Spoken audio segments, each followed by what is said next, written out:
Good evening, everyone. Welcome to another Unplugged live session. I'm Leonel Rodrigues. I'm just waiting for my colleagues to join me.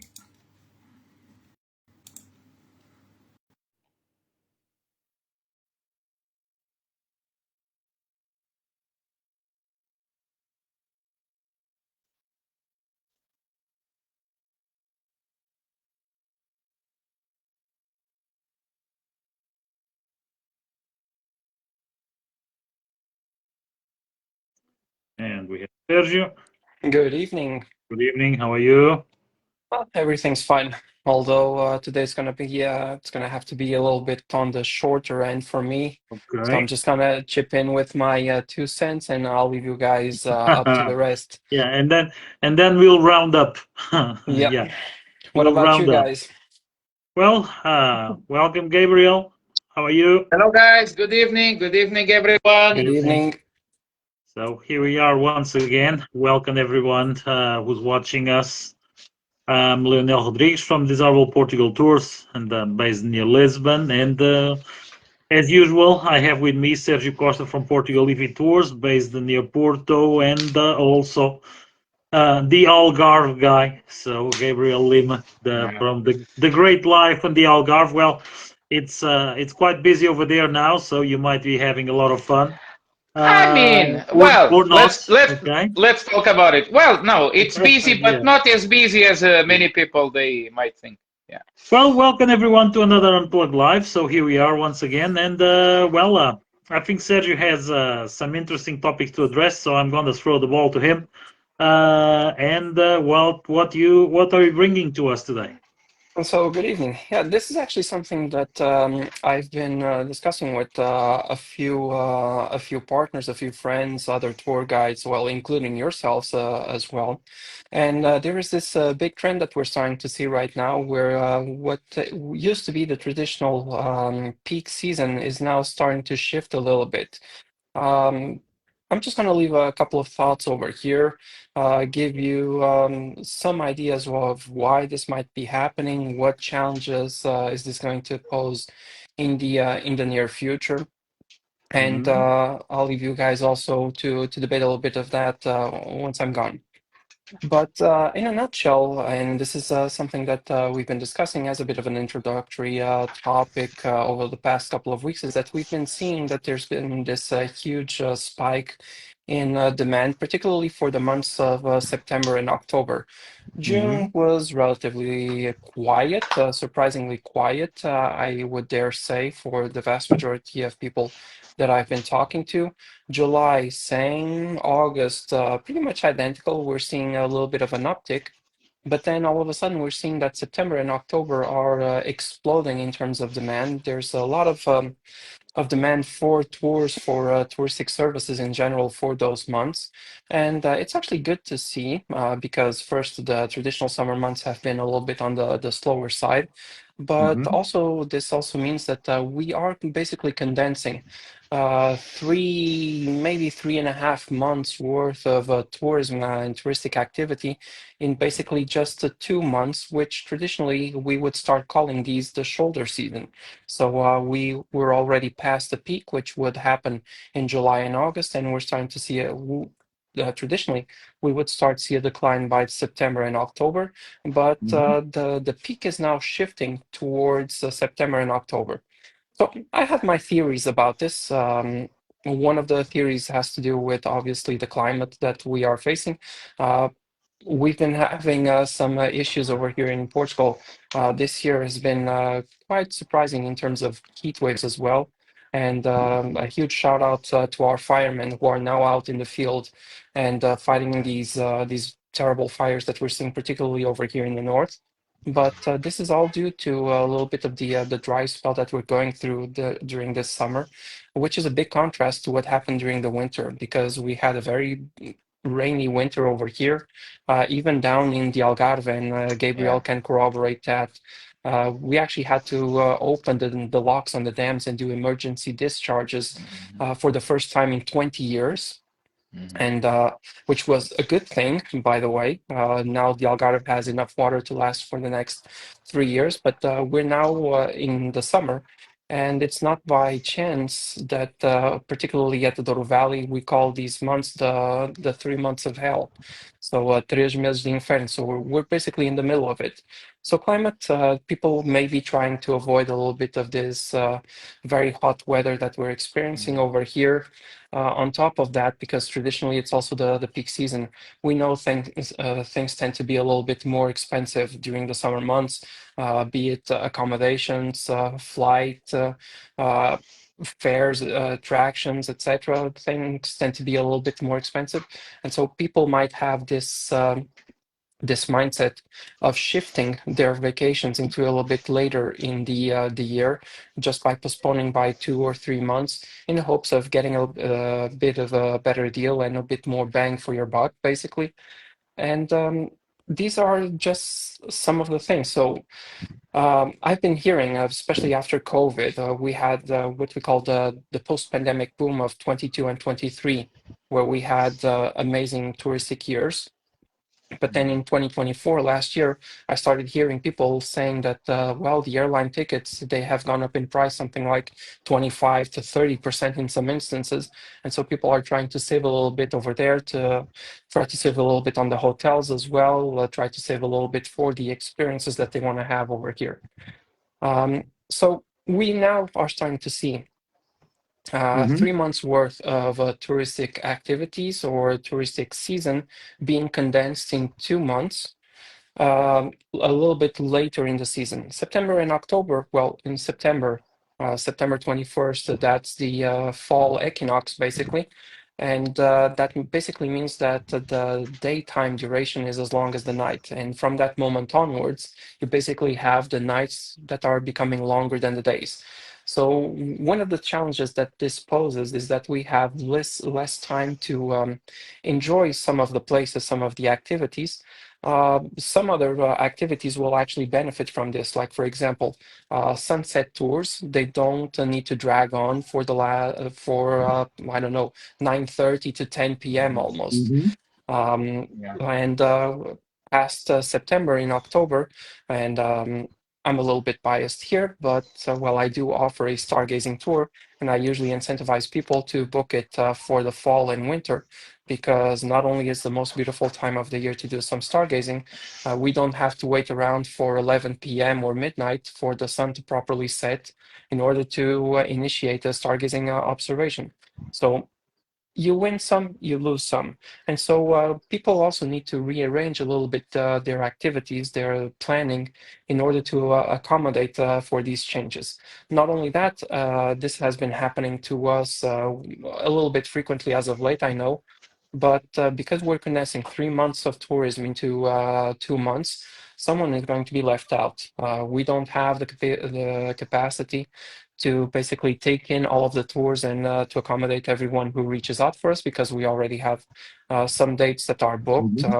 I would say that right now, my September is pretty much at 50% capacity, 60% even if I factor in the days that I don't run tours. October is even higher than that. So yeah, it's becoming increasingly challenged to accommodate people, and so this is one of the things that I've been telling people, even from last year. There are three things that you need to prioritize when visiting.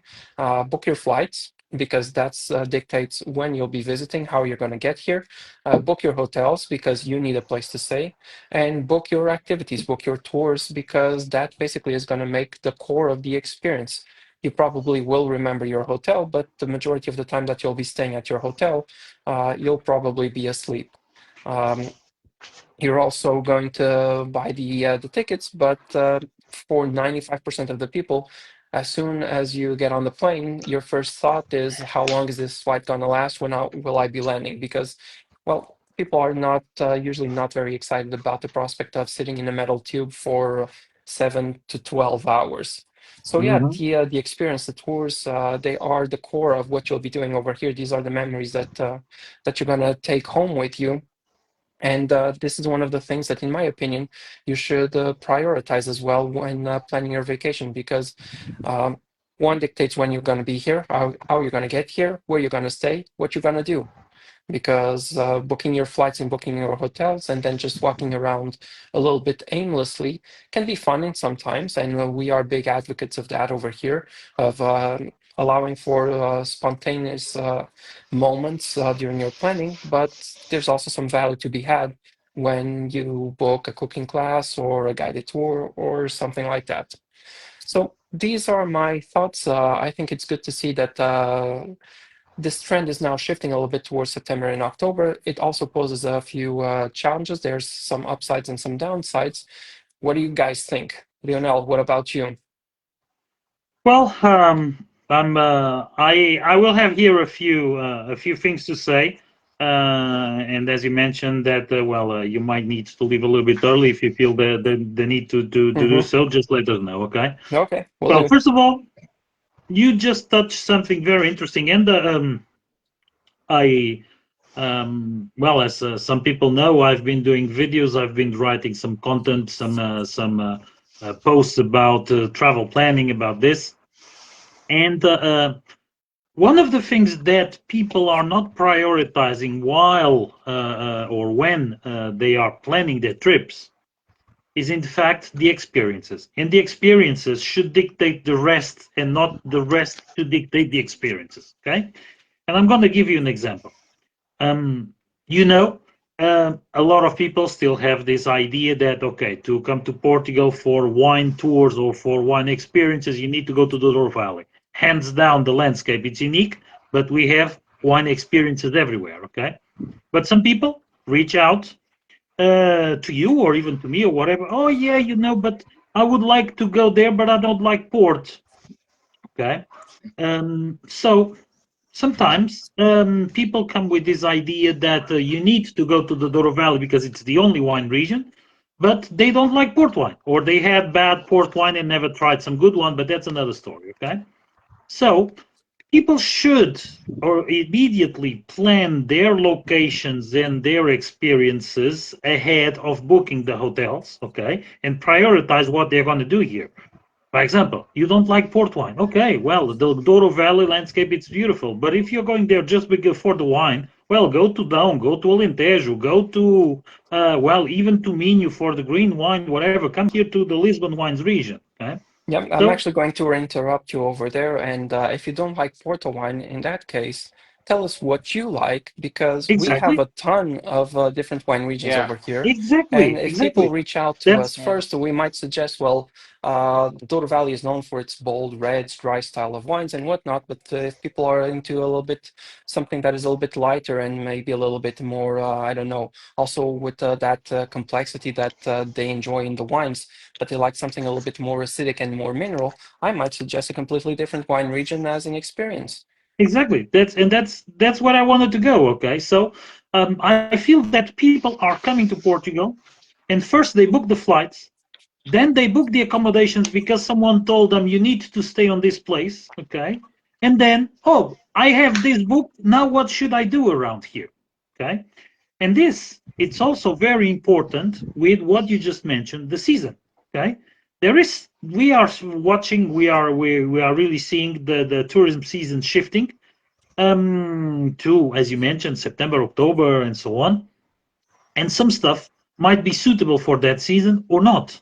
Okay, so this is something that is more important than choosing the accommodation on this or that place, because as you mentioned, most places are, or most people are gonna, remember the hotel for the nice service, whatever, but they spend most time over there probably sleeping. Okay, it's really what they do during the day, and in most cases it's not staying at the hotel.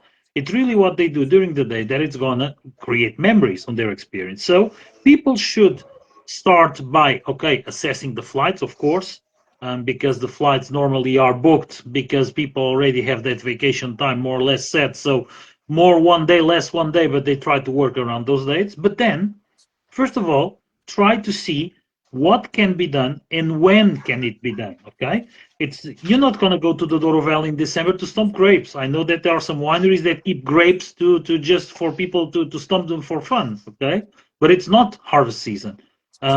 Or if you come to Portugal and you want to see some guys harvesting cork, it's not going to happen in October either. So what you want to do and when it's possible to do it, it's very important. And then, of course, well, oh, I'm traveling, it's October, that it's the only season that I can travel. Okay, perfect. Well, some stuff might not be suitable for that. Some stuff might not be, so good to do on that time, but there's other stuff. But in fact, the experiences should be commanding the options or the choices, okay, on booking, or the season or the places, okay, and not the opposite. So when we see really that these seasons are shifting, it might be in fact influenced by pricing. It might be influenced by the accommodation availability, whatever, by the weather, of course. And one of the most present questions is, in fact, I'm gonna fly or I'm gonna be there in November. How is the weather? Well, sorry to say, can be really nice with the São Martinho summer, or it can be terrible. Okay, by example, but in fact, people really need to understand that even traveling off season, you can have great experiences. I remember a few years that I was working for a company in the winter. I was doing plenty of trips to Serra da Estrela because really people wanted to go there because of the snow on the mountain and such. But Serra da Estrela in the summer can be a paradise, okay, for hikers or for people that really want to immerse in the nature with the shepherds and with all the trails that can be explored over there. So first of all, people really should define what are their priorities, what do they really want to do, instead of just booking things and then trying to work around with what they booked. And I feel that sometimes people booked something a little bit in an impulse without assessing what's going on, and then they might not get the best experience or the best for their investment because they didn't assess this or that situation. Okay, because there are activities that are not available the whole year around, or there are places that you should not go on this or that season, as you mentioned now. Douro Valley should be living one of those 3 months of hell. Um, I wanted to go to the Douro Valley this week or next week, okay, because I want to do a road trip. But with this heat, forget it. I'm not gonna jump on the road just to do that road trip that I'm planning, because I know the weather is gonna be very very hot over there. So you were mentioning earlier, and you're praising our firemen. Well, just for you to know, half a mile from where I live yesterday at 10:30 p.m. a fire started. Okay, and we had like a 50 something firemen, and so just fighting a fire that started 10:30 p.m. So really, these kind of things happen a bit everywhere. So yes, thank you very much for all the hard work they've been putting in here. But unfortunately, it's in the north and it's around your area that things are terrible now, or well, were terrible and still not 100% solved, and even far from that. But going back to topic, I really feel that, in fact, things should be planned depending on the season, depending on what people expect to do, and then really work around that. Okay, I give you an example, and you know I'm a big car enthusiast. Okay, I'm not gonna go, by example, to want to watch the Portuguese rally in December because I know it's in May. So if I'm planning to do that, I'm gonna block some days in May to do that. If you want to go to some other event, okay, you are gonna block the dates because of that event, like music festivals, okay, sports events, like all those things. So touring in here, if people are really expecting something unique and special, they should really book their time according to the best season for that. And by example, in the Algarve, we know that nowadays everybody's on the beach. The Algarve might be booming considerably. I've seen the images of the traffic jams of people going to the Algarve, like normally do. The locals go on vacation, but you're not going to go to the Algarve to do beach time in January. Okay, so there are two trends over here. That is people that travel when they can, and then something might come out, okay, or people that are really expecting something special to be done and really need to plan according to that. And seasons are getting shorter sometimes, okay, and I've been turning down a lot of requests. But well, it's what it is. You were mentioning September. I can say that September, well, if I consider the normal work days, um, I have pretty much 95% of September booked. Okay, so well, it's kind of book earlier, secure this or that experience if you really want to go that way, because things really move fast. But yeah, well, this is an interesting topic, and let's see how this is going to evolve in the near future. We feel the difference. Of course, we are still well quite busy, but next year might bring us totally different challenges. So who knows? You know, Yep. so it's a little bit of a guessing game. Well, I gave my thoughts. I didn't hear Gabriel. What do you want to add to this, Gabriel? Well, I've been listening, and I like to listen to you guys.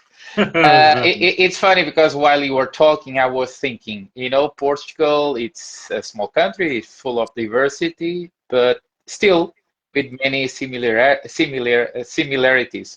which is amazing because I was hearing you and I was thinking about the first summer I started. I launched my travel agency and the tour operator company, which was 2016. So this is the 10th summer I've been working, and not even one was equal to the other one. And I've been noticing big shiftings, and I notice exactly what you are noticing too. And I mean, well, let me see if I can address all matters I want to address now. But let's say that also here, I've been noticing a big difference. I mean, I remember 2016, 2017, right after August, it was like winter. I mean, people gone, you know. Of course, back in the time, we had less people coming from out of Europe. So usually the Algarve is a touristy region, still the largest touristy region in the country. But we've been working maybe in the 70s, the 80s, the 90s, maybe until 10 years ago, mostly with Europeans, many British from the UK, not just British, from Scotland, Ireland, Dutch, German. But I start noticing maybe more like 8, 9 years ago, we start having way more, at the beginning, not so many Americans, Brazilian, Indian, Canadian, a lot of Canadians, and also people coming from South Korea, Australia, whatever. And I've been noticing this shifting every year. More people coming from out of Europe, because people, they start getting to know that the Algarve is way more than just a summer destination. This was a misconception, and I said was, because still, for some people, still a misconception, because some people, they still think the Algarve is just for summer.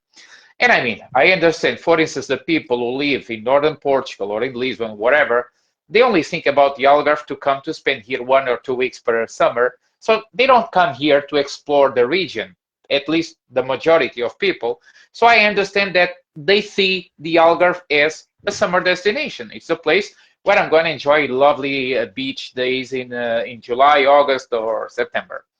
So, but yes, even in terms of quantity, we've been noticing less people this summer, July in August. Okay, we had this big boom.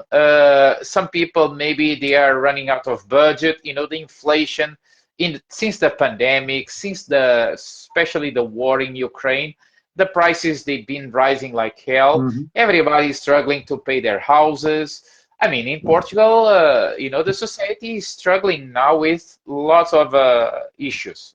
Not just Portugal, of course, but that's where we are living, so we are mainly thinking about Portugal.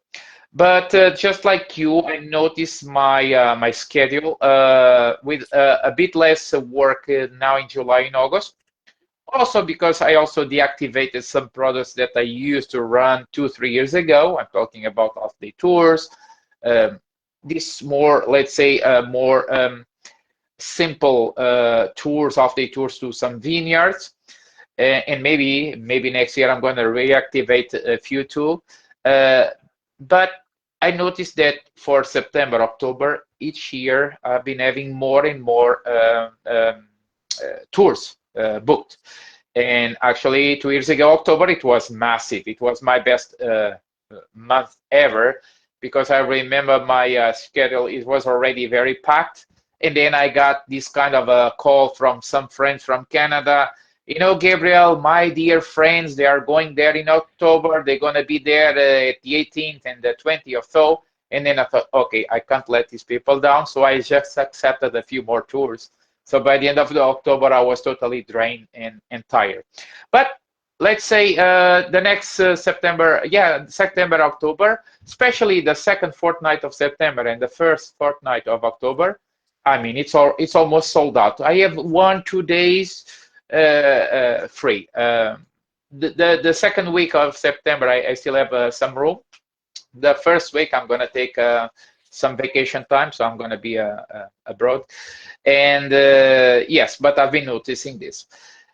The Algarve, it's been changing a lot, like I said, and for good. For good. I used to say for good because I used to say, and now I'm going to play a bit, okay? Don't take this literally. But I used to say, I used to tell my guests, you know, I wish I could have less people in July and August and more people in winter. Why is that? Because here in the Algarve, we always have this sense that we have loads of people coming in July and August, and then somehow, of course, we need tourism, we appreciate tourism, but at some point we lose a bit our quality of life. I mean, I take 10 minutes more to arrive to some spots, and this is a big problem for people who live in the province. You know, coming from New York or Lisbon or London or whatever, it's not a big deal. But for us, spending 10 minutes more in some traffic jam, for us, it's like someone is stabbing us or something like that. But yeah, but I mean, I have been noticing a bit less people here in July and August. Actually, I read some news about, for instance, Albufeira. We had about 40,000 people less this summer. I don't know how accurate this is, and I don't know how it's going to be September, October. But yes, I notice a bit less people, but not just here. I've been noticing less people also in other spots like Lagos, Carvoeiro, Farrudo, let's say the most popular ones. And I think this is because some people, they are avoiding to come now in July and August because they know it's very busy. Especially, here we go again, not the Portuguese tourists, not the British or the Irish, because those, I know they are coming. They are holiday makers. They want to have some beers by the pool, enjoy the sun, by the beach. That's what they want.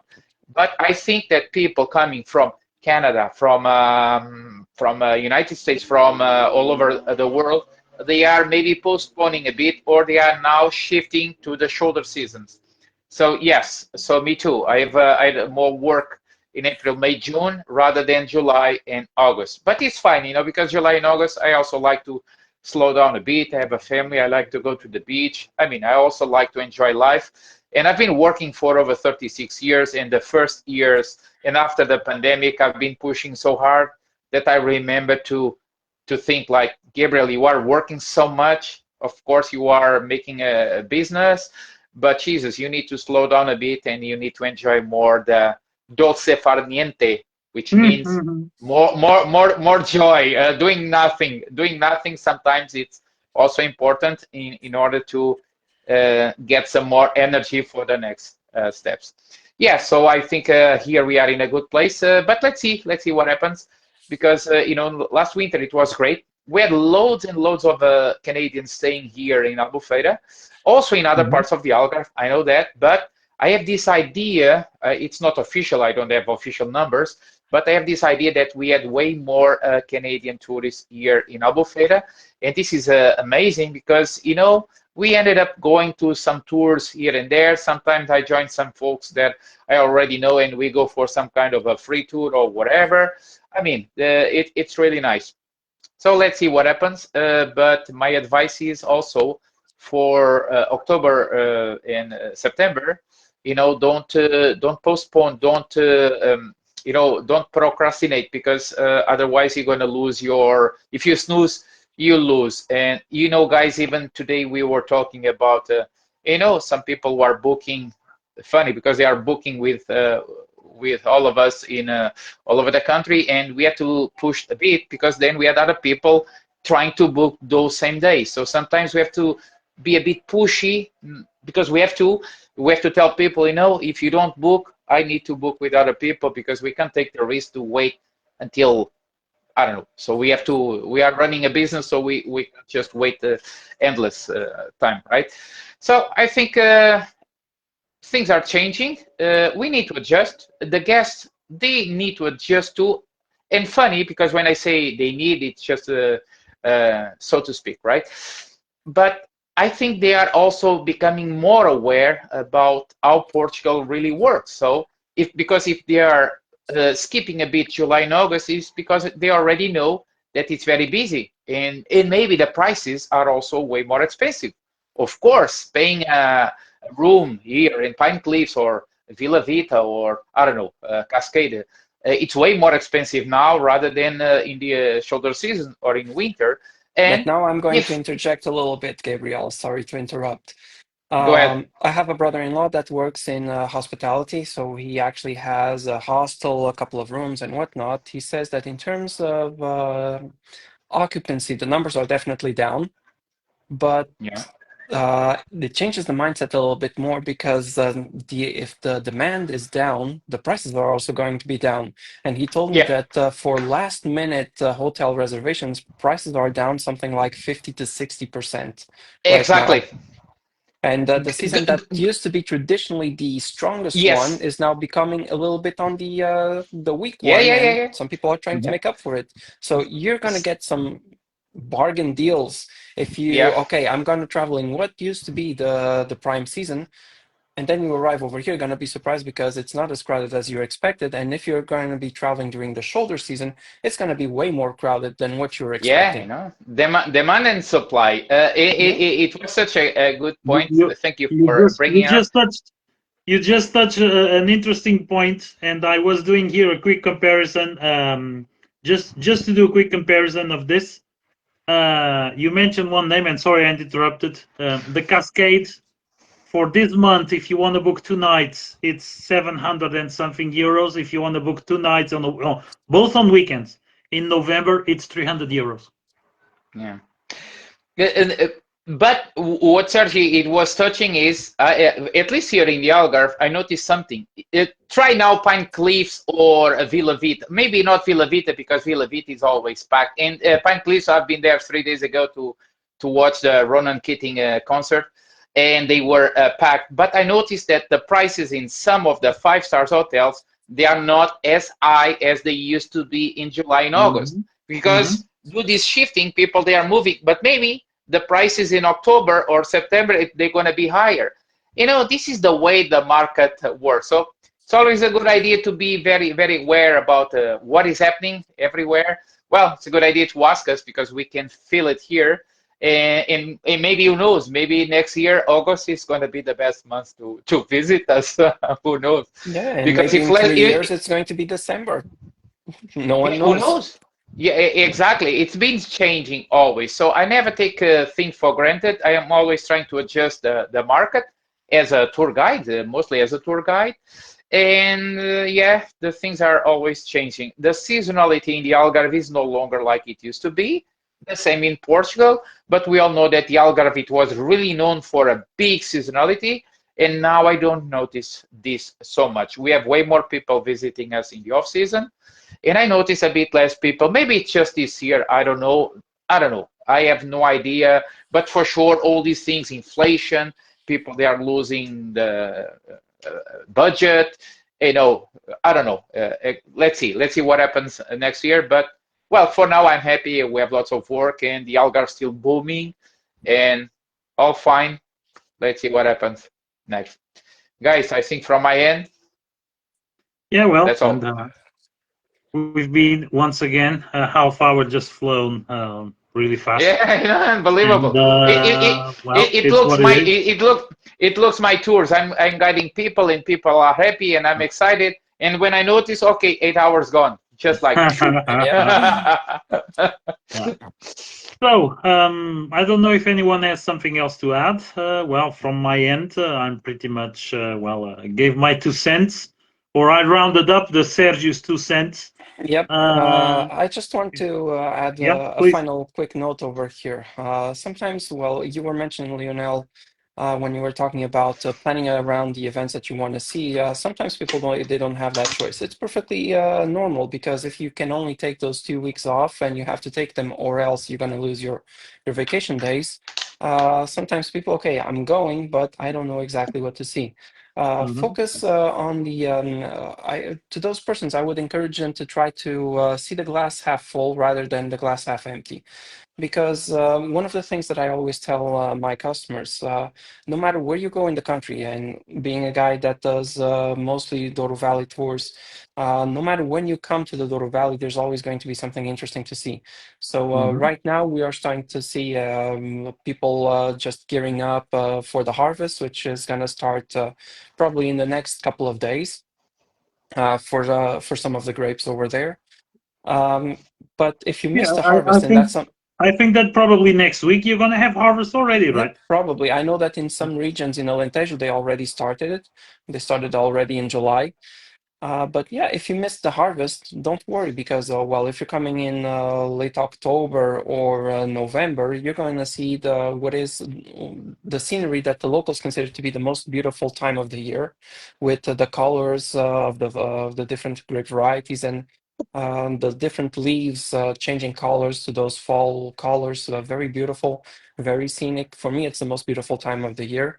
So don't be bummed because you missed the harvest. Just focus on the fact that you're seeing something that not a whole lot of people get to see. Another example, if you come in late November, early December, you're gonna see probably the olive harvest, not the grape Mhm. harvest. If you're coming in January, you're probably going to end up having the entire valley by yourself because there's very few people who take tours in January.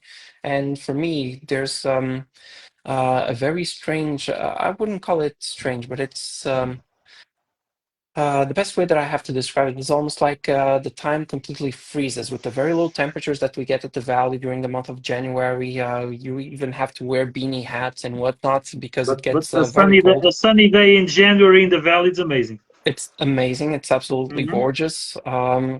If you're coming in February, you have the flowering almond trees. I know that Gabriel also has them in the south around February. If you're coming in February, you have the flowering almond trees, and then we start having the bloom, the spring, the vines starting to grow. If we're talking about the grape development, that's when you start seeing the weeping vines as well, short of the videira, which Hmm. is the signal that the vines are now starting to resume their growth. They're waking up from their hibernation. Then you have the first buds coming out. Then you have other products. For example, right now, August, it's not quite grape harvest season, but it is definitely almond harvest season right now. So yeah, there's don't focus on what you're missing, focus on the things because every region has its own uniqueness, and there's definitely going to be a whole lot of things to see while you're there.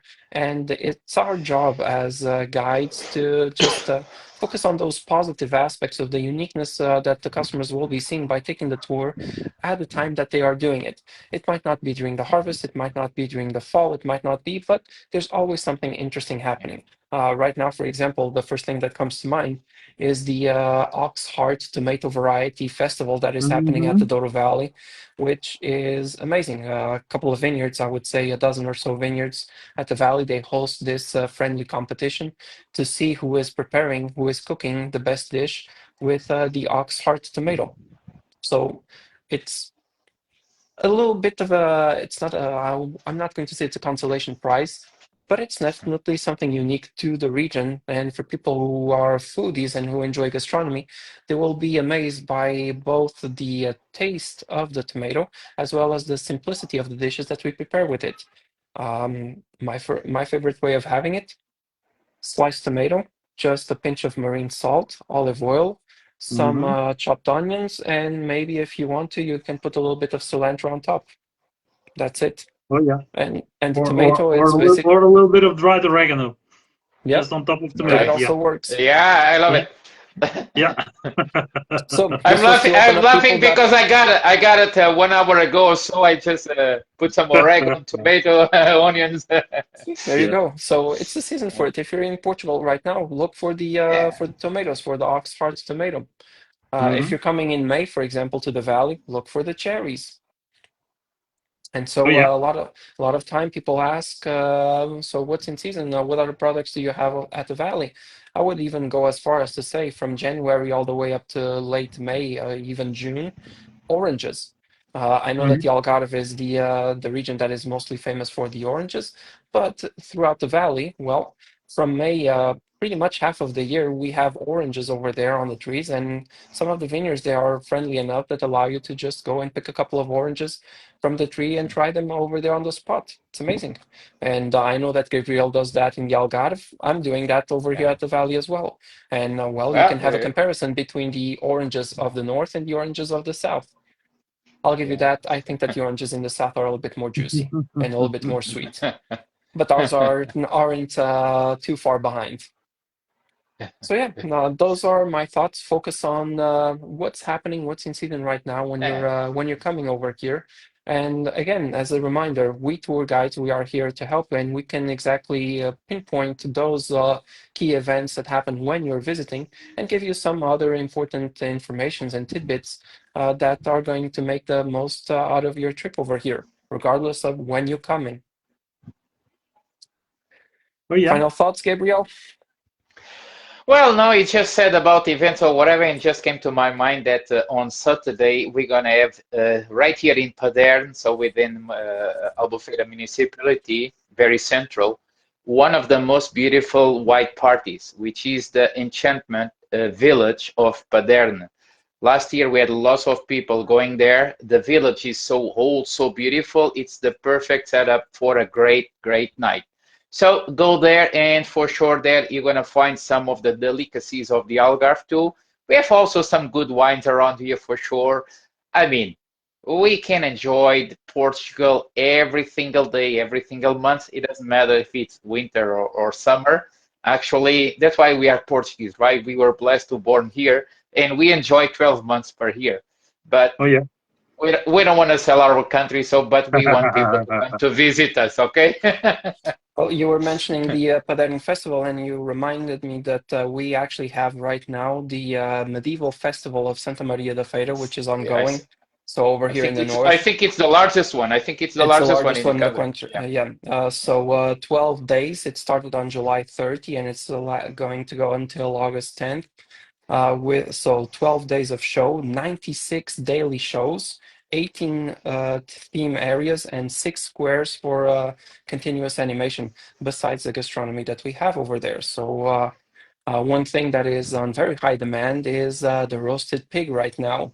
Mm-hmm. So porco no espeto, it's something that we, as Portuguese, we really enjoy it with a nice Mhm. cold beer over there at the festival. It's absolutely amazing.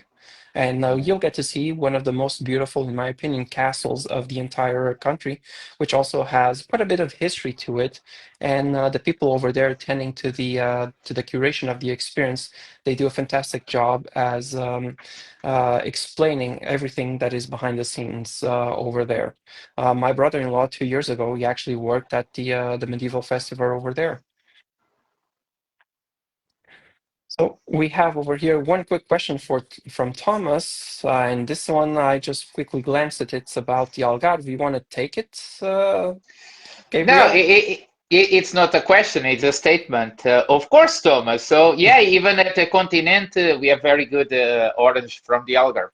It's very easy to Yeah. see the difference between the oranges from the Algarve and some others that come from the other part of the peninsula. The weather. I sometimes I make a joke about that.